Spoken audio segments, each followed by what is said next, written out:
So I wanted to talk about value-based pricing. And I started my career in consulting in '08 at McKinsey, which was one of the first consulting firms that Marvin Bauer had come from accounting, where they were doing, or I think he came from a law firm where they were doing value-based pricing. And interesting enough, the law went from value-based pricing to now they mostly do hourly, um, which I need to dig into that. That's pretty fascinating. But he brought this idea of value based pricing to consulting, and that's all McKinsey has ever done.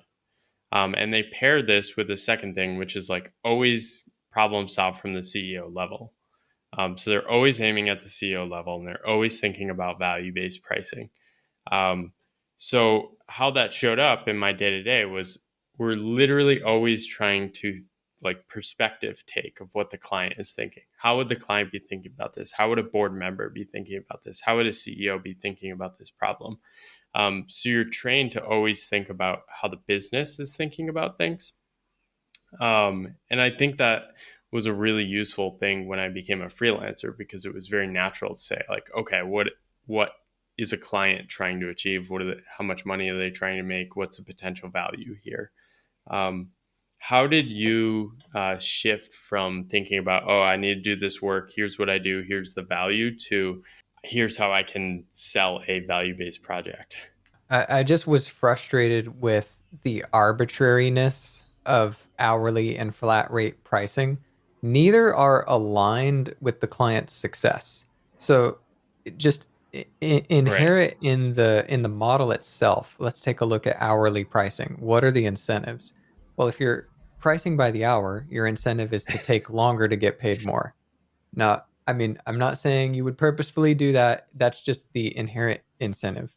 If you're pricing flat rate, you're incentivized to get the job done in less time to get paid more effectively. Neither of those is actually in alignment with what the client wants, their goals, their success.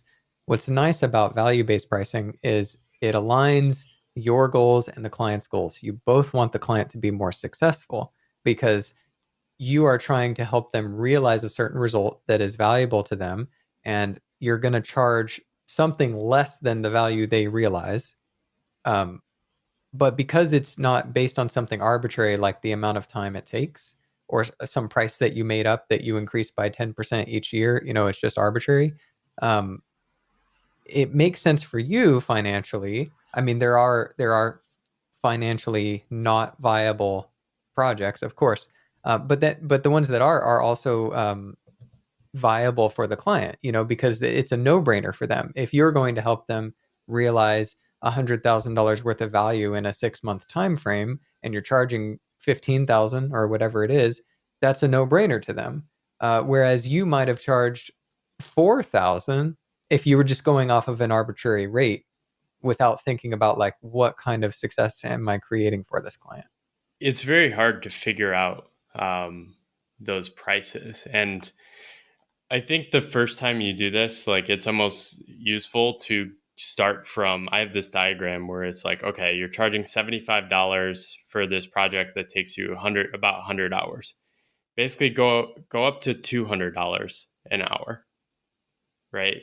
And so you charge 20,000 for this project.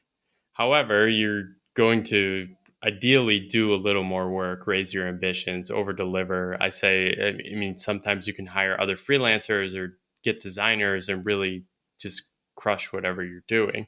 But then maybe you're out at like 150 hours. So that takes the rate to like 133 dollars. But what you're doing in that process is actually getting better as a freelancer. So I think doing these things can help you progress, which is probably one of the biggest challenges as a freelancer. Because if you remain busy and only do hourly work of the same type, you're just going to get bored. It's hard to sustain. There's no promotion or raise at the end of the year unless you're giving it to yourself. Yeah, as far as coming up with those numbers, the biggest mistake people make is putting numbers in the client's mouth. So price anchoring is at play here. What's the easiest way to sell an $8,000 watch next to an $80,000 watch? Like numbers aren't big or small, they're relative. And the first number we see is the anchor. So if I say, there were 100 ducks on the pond, and then I say 8 ducks were over on this one side, you're like, oh, only a few of them. Yeah. But if I say like 8 ducks, that's not big or small, right? So it's the first number that anchors. And this is something you want to keep in mind with your conversations with clients. This is something you want to keep in mind with your landing pages. If your price is the first number they see on the landing page, that's the anchor. It's high because the thought is, do I want to spend money or not? And there's the price. Okay. Rather than that, you want to lead with a price. What does it cost to make mistakes, or learn the hard way, right? And it's like if you get a number in there that's higher than the price you're trying to price anchor, then it looks low, right? And so the same is at play with value-based pricing. You want the client to say, you want to hear out of their mouth first the value of the result of your work to them. And the way you get there is through a value discovery process where you ask questions, but you don't want to talk about money to you. And so what happens and where people screw up is clients naturally will ask you, what are your prices? What do you charge? What's your rate? And people don't know how to navigate this, right? So if we know we need to get the client to say the value of the work to them before we tell them what we're going to charge them, but they ask me what my rate is, what do I do? And here's the perfect way to get this back on track. I made a course called value-based pricing. I spent years on this, worked with a partner on it, and like we would spend hours and hours and hours. And so we spent like weeks on this one phrase. So it's not going to be exactly perfect, but it's something along these lines. Before we talk about what you compensate me and money to me, I first want to make sure I can help you succeed and I'm actually able to help you achieve and reach your goals. And to that end, I have a few questions.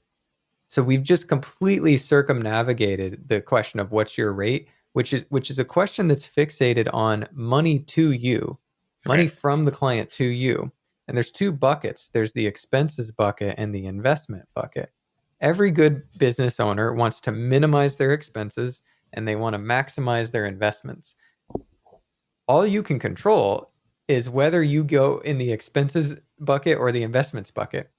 And that happens at the very beginning. You only have one chance to make that first impression. If you answer the question or you go out of your way to tell people this is what my rate is, you've started the conversation on the foot of what you're going to give me, what you're going to pay me. So you automatically put yourself in the expenses bucket because they're thinking about money out. Yeah. When you focus on them and like, how can we make you more successful? What are your goals, etc.? They see you as an investment because you're going to help them realize whatever it is that they want to realize. So once you've positioned yourself as an investment, or more importantly, just not positioned yourself as an expense by talking about money to you, then you open up the possibility to have this value discovery process where you can ask them about their goals. And you want to ask them, like, what does it look like to achieve those goals? What does success look like? And they're not just going to, you don't want to ask them, what is this worth to you? Yeah. Like, that's too straightforward. Like They you probably need to won't ask, know what is anyway. success? They won't know. So what does success look like? Okay, we have a coaching agency. We want to get 4 new coaching clients every month, so 1 a week. Okay, what is a coaching client worth? They pay us $2,000 a month. Okay, so what you're doing here is you're only ever saying you're not putting numbers in their mouth. This is very, very important. Don't let the numbers come out of your mouth. Get them to say the numbers. So watch this. You say, okay, so it sounds like you want coaching clients. Is that right? How many? They say 4. You're like, okay, how many is that a week? 1 a week. Okay, what's the rate of coaching? It's $2,000. Don't do the math for them here. Make them do the math. You say, okay, so what is that on a monthly basis? If we reach this goal, what is that on a monthly basis? They go, well, 4 coaching clients, 2,000 a month, $8,000. And it's like, okay, how far out so now I'm shifting to the time frame to realize value. So there's the value itself, and then there's the time frame that they're thinking in. This is another place where you can go wrong.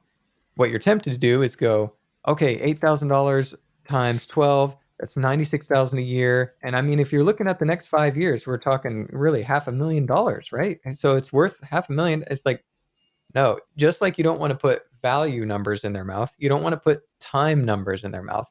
The Yeah. only thing that's real is the time frame in which they're thinking. Sometimes they're thinking about the next month. Sometimes they're thinking about the next 6 months. Sometimes they're thinking about the next 12 months. That's fine. You need to go with them. The only value that's real is what they believe is real, what they're focused on. So you say like, what's the time frame that you're looking at for this? What's the goal? What's the Zoom level that you're at? And they're like, really, this is like a 6-month thing for us. We're Yeah. focused on these next 6 months, getting these 4 clients a month. And so like we make them do the math again. The value of the project is now $48,000 because it's over a 6-month time period. At no point are you putting the numbers in their mouth.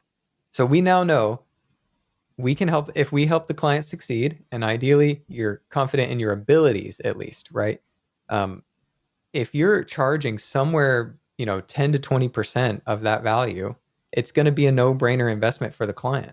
So you charge $10,000, $5, $6, $7, $8,000, they're going to do it because you walked them through that value discovery process, got them to establish a time frame, and they said $48,000. Do you have questions about what it takes to succeed as a freelancer?